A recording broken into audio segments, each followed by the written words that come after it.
Welcome back, everybody, to another episode of Omega Politics. In case you were all wondering if we were dead, we're not. We actually have some very interesting topics to discuss today, and you'll never guess what it is. COVID. I'm here today with. It's Cyrus here. We're going to be talking about COVID and the new Delta variant and Cuomo's resignation finally. Finally, that is a very important word that must be placed there. Yeah, Mr. Andrew Cuomo, the worst governor in New York's history. And yeah, moving on. You guys probably noticed that we were gone for a really long time. There are a few reasons for that. Personally, I took a trip over to France, and it was a pretty good time. But I was gone for a few weeks, and when I got back, Sven, he was having finals, and so it just took us about a month to really find the time to get back into this. Yeah. And quite frankly, I think, secretly Cyrus is over there protesting vaccine passports for us. So, I mean, that might have been one of the reasons why he was in France for so long. No, man, I was there when when Macron made his the whole announcement about the vaccine passports for health workers, and oh yeah, I mean, people were definitely put off a little bit by it. With good reason. I mean, those things are terrible, and we'll definitely dive into vaccine passports on this show. We got plenty to talk about. Primarily, we're going to be speaking about COVID, like we said, and also about Cuomo's resignation, but we're going to focus on particular subtopics in COVID. And before we get started with that, Cyrus has got some stuff to say about our previous show. Yeah, man, I had some great news. We got our first comment on the video ever talking about BlackRock, saying you will own nothing and you will be happy. BlackRock is part of the Great Reset. Very happy comment there. Yeah. Comments always encouraged on the show. Definitely thank the one who decided to leave a comment and showed interest in listening to our podcast. And I mean, as always, we'll be reading out comments that we get. So, go ahead and leave a comment. It might be in the next episode of this podcast. You never know, as long as it isn't offensive. Yeah, within reason. None of you guys on YouTube go crazy. Honestly, even if it is offensive, we'll probably still read it. I don't know, man. They can go overboard with those comments. Yeah, as long as it is against the terms of service. Yeah, true. And just going back on the previous show, the infrastructure bill is now being looked at by the House of Representatives, and probably be going into its next phase soon. So definitely something to keep up on. And BlackRock was an overall interesting topic, and I got some good feedback. Yeah, several of our viewers expressed their interest in it and how they had not known anything about it. And we'll probably talk about it again in the future, honestly. Right. Yeah. Moving on. Yeah. So we felt like it was a pretty good time to discuss COVID, what with the new Delta variant that's starting to really rampage everywhere across the country and the globe, really. And there's the whole vaccine passport push, especially in Europe at the moment, and calls are being made here in the United States for it to become a more normalized thing. I mean, it's very concerning. The pandemic started in March last year, and it's almost like we've made no progress at this point. I mean, we're starting to look at lockdowns again, to be frank. I mean, looking at a number of cases, I mean, it's on the rise now more than it has in months. It's very concerning. So the Delta variant is definitely a real threat to public health. We're seeing cases rise at a steady rate. However, I do believe that a lot of it, and don't get me wrong, there is definitely a lot of people who are having problems with the Delta variant, and people are dying from it. However, it seems really like the media is pushing to continue this pandemic. We were at the point where the public was becoming more relaxed about the whole pandemic, where we were just coming out of it, where people were taking off their masks, people were becoming vaccinated. We had schools starting to open up. Yeah, I wouldn't have to wear a mask for classes for like 3 or 4 hours straight. Now I do. Life was becoming, I guess you could say, somewhat normal again. And then here we are looking at like Cyrus said, possible lockdowns again and re-wearing those dumb masks. And honestly, I don't understand how if something didn't work the first time, why would we be doing it again? It just doesn't make sense to me. I think we should come up with a better option than the mask because I don't know if there was a drop. Was there in the amount of cases with No, I mean, like, was there a drop from the usage of masks? yeah from people wearing masks? No, I mean it didn't even help. there was a conclusion from the WHO that was talking about how effective they were, and it was a very, very, very small percent. I can't remember the exact number. I'm not going to make up figures, but I mean, look it up if you're interested. Masks did pretty much nothing. Yeah. You look at how much damage has been done to the U.S. economy.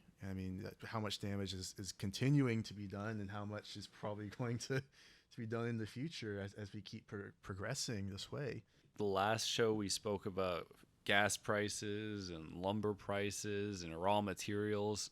It hasn't gone down, and I don't think it's going to go down, especially with the Delta variant. If we see another lockdown, this country is most likely hellbent on a economic collapse. I mean, there's just no avoiding it. I mean, look, we've already over 20 million people have lost their jobs. $6 trillion has been spent on stimulus bills.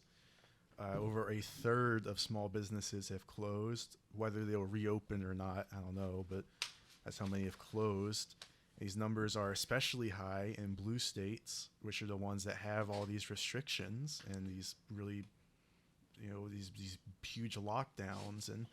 And for those of you who live in red states and such as Florida, we are pretty lucky considering that California never came out of a lockdown.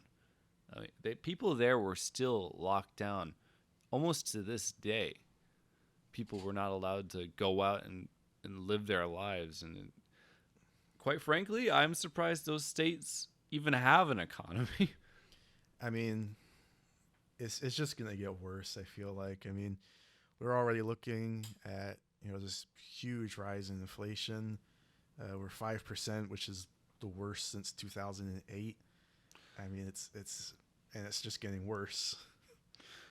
For me, I personally see hyperinflation being a very important issue in the United States. History showed us that whenever a country spends and prints its own money like we're doing right now, with no baggage in any type of gold or silver, we are most likely to see a rise in inflation like we've not seen in decades. Just like Cyrus said, 5% is a significant amount, especially since the entire world basically runs on the U.S. dollar. Yeah, I mean, we have the largest economy in the world.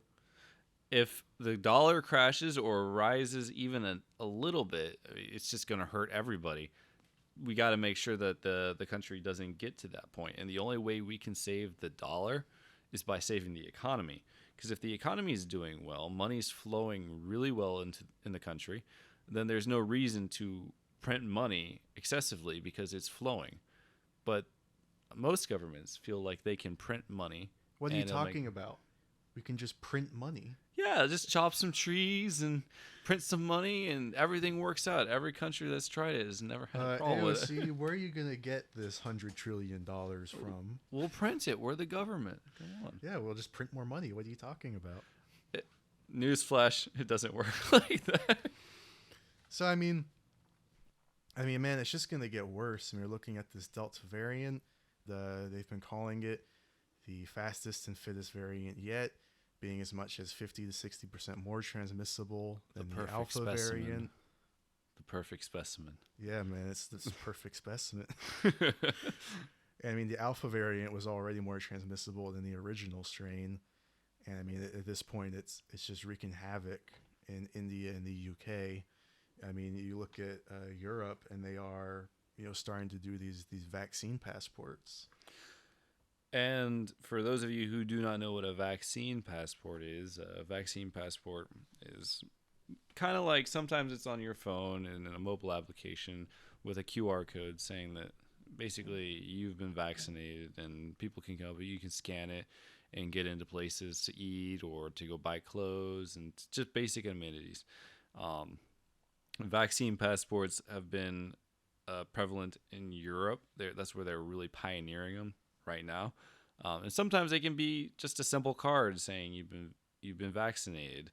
And initially you'd probably look at it and say, "Oh, that doesn't sound too bad. It'd make things easier." I mean, maybe easier to track the spread of COVID. However, it's become much more than simply looking after the public welfare. We're facing clear human rights violations. Yeah, absolutely, man. I mean, you're forcing people to get these injections. You know, for the party who constantly talks about my body, my choice. I mean, they're not really giving you a choice here. Yeah, absolutely. And um, when you're looking at the vaccine, people should have a choice whether or not they take the flu shot. I mean, you get a flu shot every year.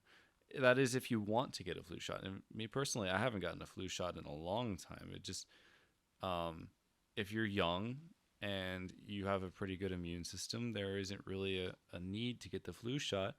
Um, and I'm not telling people that they shouldn't go and get vaccinated. I mean, it's totally up to you. I just encourage you to do your own research on which vaccine you get and whether or not you're comfortable taking it. But me personally, I don't like government outreach to the point where a country like, let's say, we're going to use France as an example for this because we're seeing the most prevalent cases of vaccine passports and Yeah. its effects on public right now. And for everyone who's kept up on it, I mean, there's been major protests in France, and up to almost 250,000 people have been protesting for the past 4 weeks as of last Friday.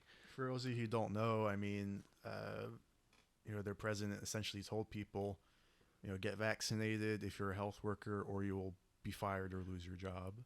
And let's not mention that he said that the people who do not get vaccinated are hurting democracy. That's such a French thing to say. Wouldn't you say, sir? Yeah, man. I mean, So, Emmanuel Macron, the French president, Macron.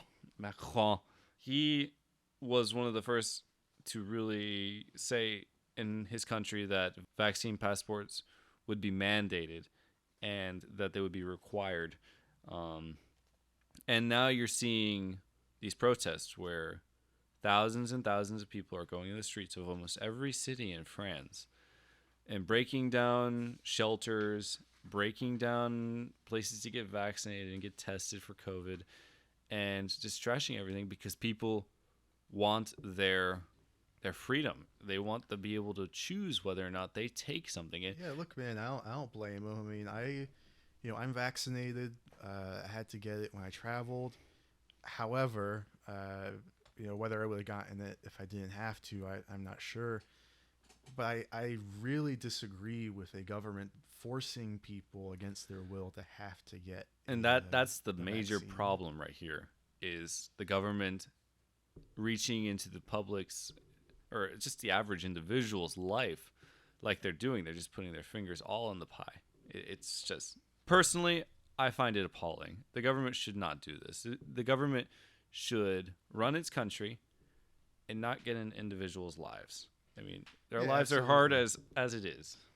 I mean, look, that's a lot of what what conservatives fight for is just smaller government.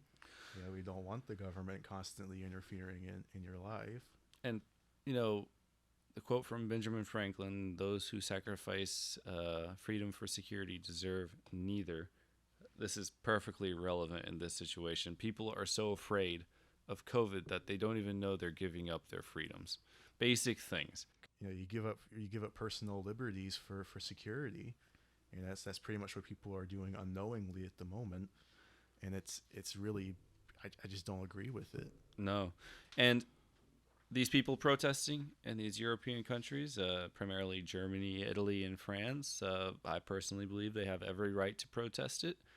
This is, mind you, these are vaccinated and unvaccinated people. It's simply them saying, I do not want, let's say, my children to be vaccinated to go to school. I mean, after all, children shouldn't. They don't have any choice on whether or not they get vaccinated. I mean, it's usually their parents' decision. But for a government to say your kids have to be vaccinated to go to school, that takes the parents out of the equation. I mean, look, man. I mean, you look at what's been going on also with critical race theory, and I think that parents are starting to kind of realize, oh man, this is what you know they're teaching our children. This is what we're forcing our children to do. And I mean, I definitely can tell that a lot of families are kind of moving over more conservative. I would Okay. definitely agree with that. Um, I've seen several people just in the past several years move from being very left leaning to more right winged, and now I'm seeing it even more, especially with COVID, and like with people purchasing protection for their homes and the forms of firearms and other self defense needs. That we've seen a rise on that in this country in the past years, like we've not seen in decades. It's It was just crazy it's last year. You're looking yeah, at unprecedented levels. you went into anywhere that was selling ammo in general, and the shelves were clear. For those of you who are gun owners out there, it might get better. It's starting to get a little bit better, but um, fingers crossed for everybody who wants cheap ammo again. Yeah, man. I mean, it's. I mean, it was insane. Everywhere I went, looking at, and I don't really buy a whole lot of ammo, so it didn't impact me. No, But and I know that yeah. I know that you had, you were more in the front row of that. So Well, I mean, everybody should practice their Second Amendment rights. I think that everybody, I encourage it, and I think everybody should at least be familiar with it. and I can promise you guys that at some point we're going to be doing an entire episode just about the Second Amendment. So More than likely. And then moving back, I got one more thing to touch on with vaccine passports. All of this attention with vaccine passports that have been covered by the media has been focused towards Europe, and it's not working. That should be a lesson to America. Let's not do this. It's not working there. That doesn't mean it'll work here. That doesn't mean we'll be better at it. Just like the way the left thinks that since socialism wasn't tried here, it won't be better. It's not going to work. Let's learn from other people's mistakes rather than making them again. like, this is Um, my greatest grievance with the left in general.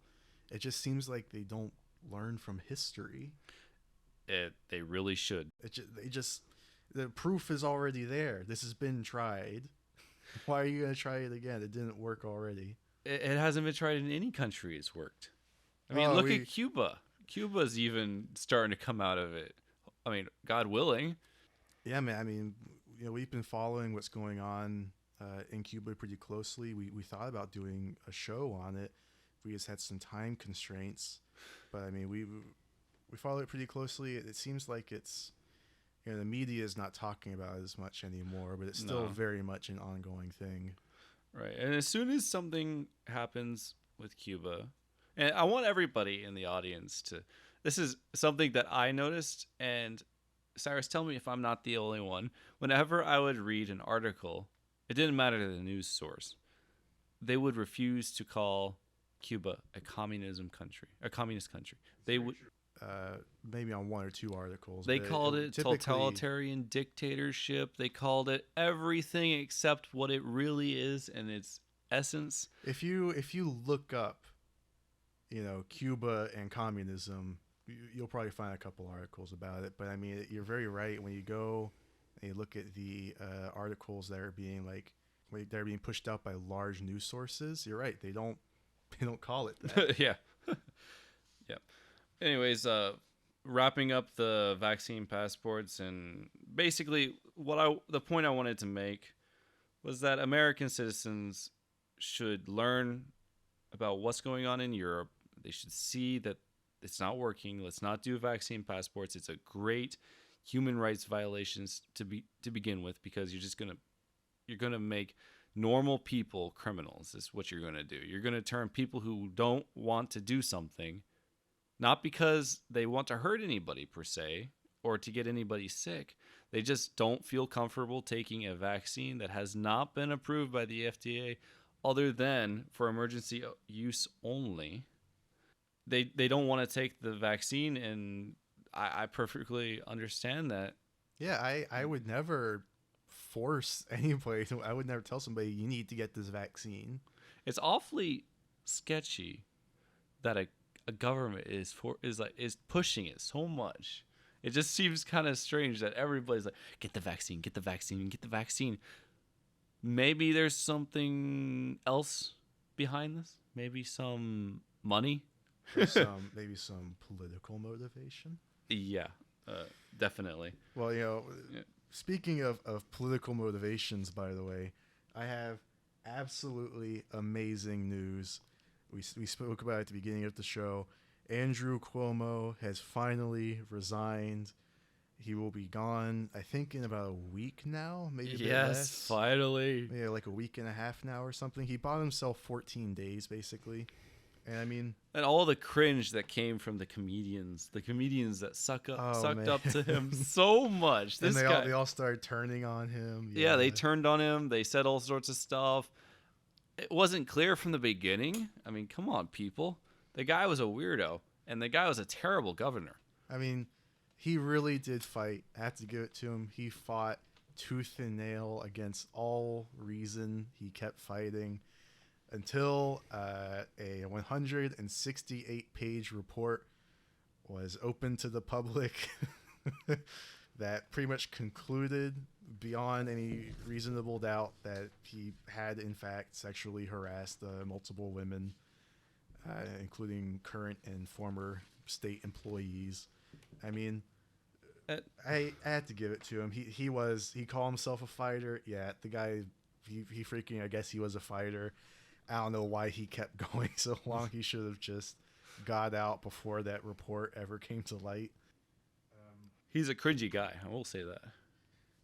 I hate Cuomo. I mean, He's like your Italian neighbor down the street who says his family was in the mafia, even though they had nothing to do with the mafia. They just immigrated here. They're from New York. They have this really over exaggerated New Yorker accent. And he's that guy who dresses like a 1950s greaser and goes around and tries to be cool, but he's really not. I mean, like I don't even know why it took this long. You look at what the left tried to do to Kavanaugh, right? Yeah. Where they essentially were doing the whole guilty until proven innocent thing with Kavanaugh, right?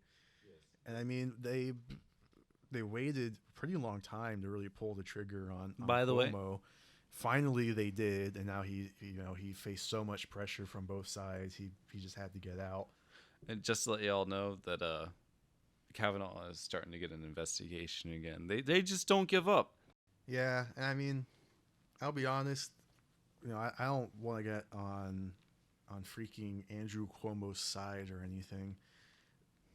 You do have to speculate a little bit as to whether that report did have some political motivation. The person who was sort of leading that investigation is the person who's probably going to become the next governor, Letitia James.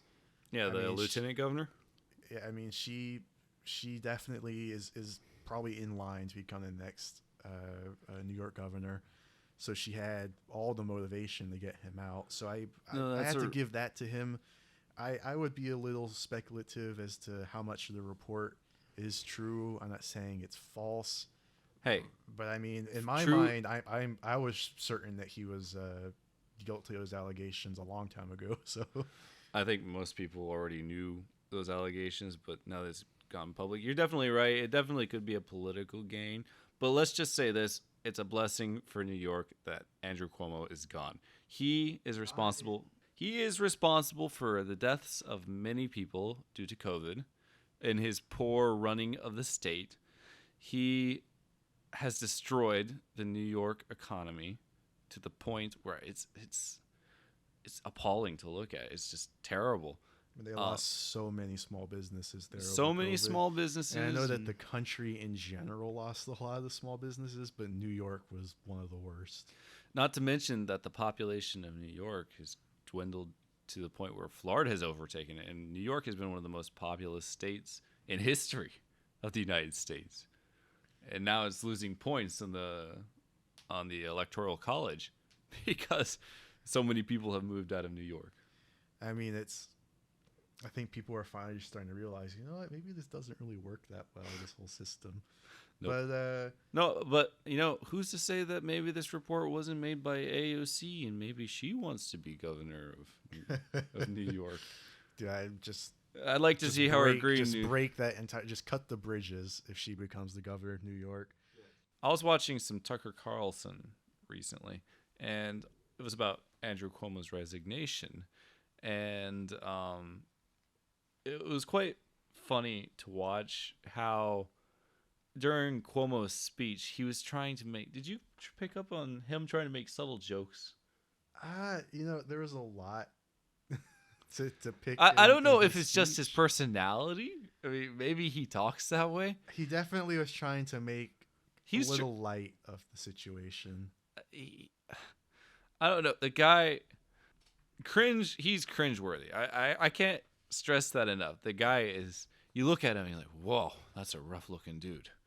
I mean, when we're talking about his resignation speech, he left office with this speech talking about his time in office, from legalizing same-sex marriage, enacting gun control measures, raising the minimum wage.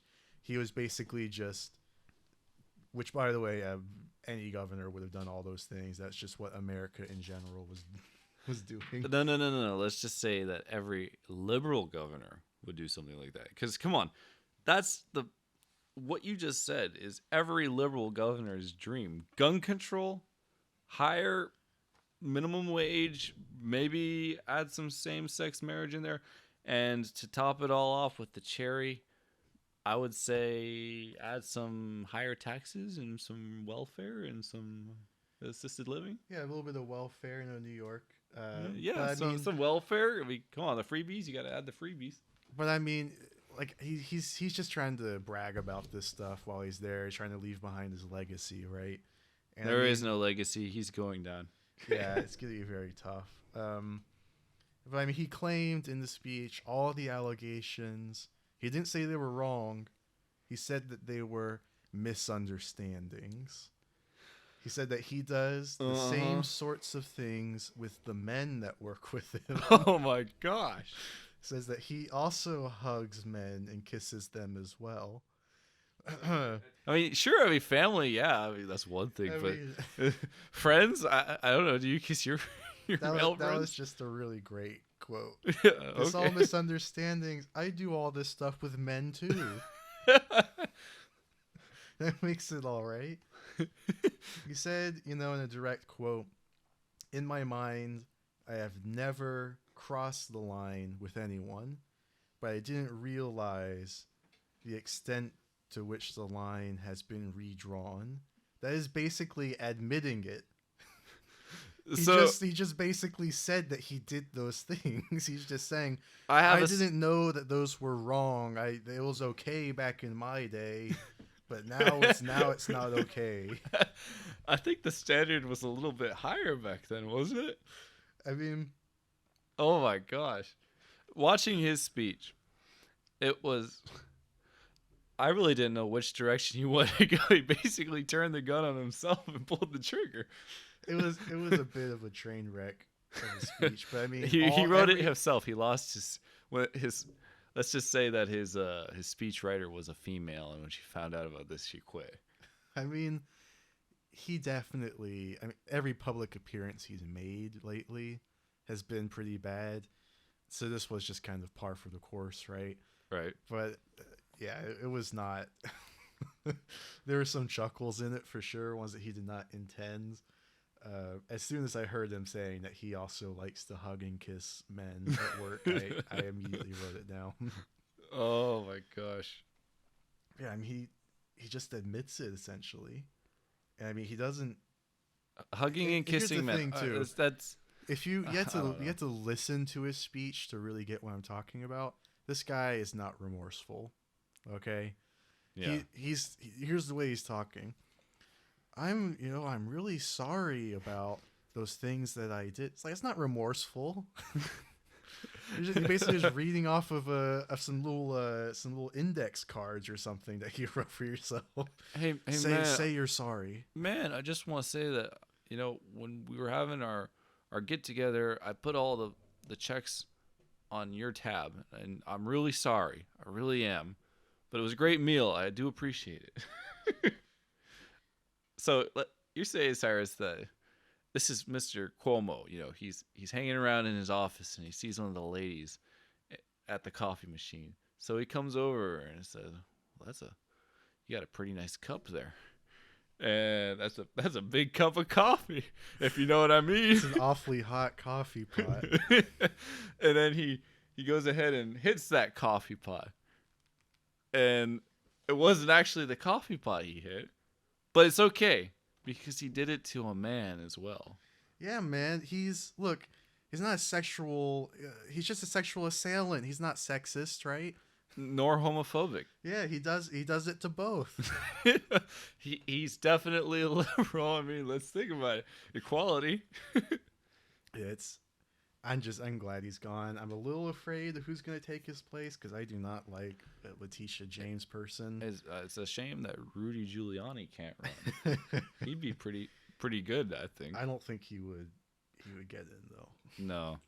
I don't think he'd even get close. If I'm being honest, I think New York is still going to be blue. Yep. So Mr. Cuomo is finally gone. We can at least clap about that for now. However, we'll just have to keep watching New York and see what happens. Yeah, man. I mean, I don't have a whole lot of hope for New York. No. I think it would take several generations of the right leaders probably for it to really bounce back, I will say this: as long as AOC is in New York, there is no hope. AOC, yeah, man. I mean, that's another person we're probably going to do an entire show about eventually. Yeah, and I did want to ask the audience for our upcoming show, what would you like to hear? I mean, would you like us to do a show entirely of making fun of Biden? I mean, there's definitely a lot of material there. Yeah, we have a lot of fun joking about Biden. In the last show, I had to cut out a good 5 or 10 minutes of us just kind of making jokes about Biden. I mean, there's a lot to talk about there. That's totally up to the audience. Leave a comment, if you want to hear us basically rant on about Biden's gaffes and his overall interesting personality. Yeah, we want to talk about Biden. We want to talk about Second Amendment. We want to talk more about the infrastructure bill. In particular, I want to talk about a lot of the little hidden agenda items that are constantly being found inside of this infrastructure bill. We did speak about that a little bit on our previous show, but it's such a huge bill. I mean, and they are constantly adding things to it. It's unending. But we're certainly not done with it. We just have to see what the House does with it, whether it will be voted on and move on to the Senate.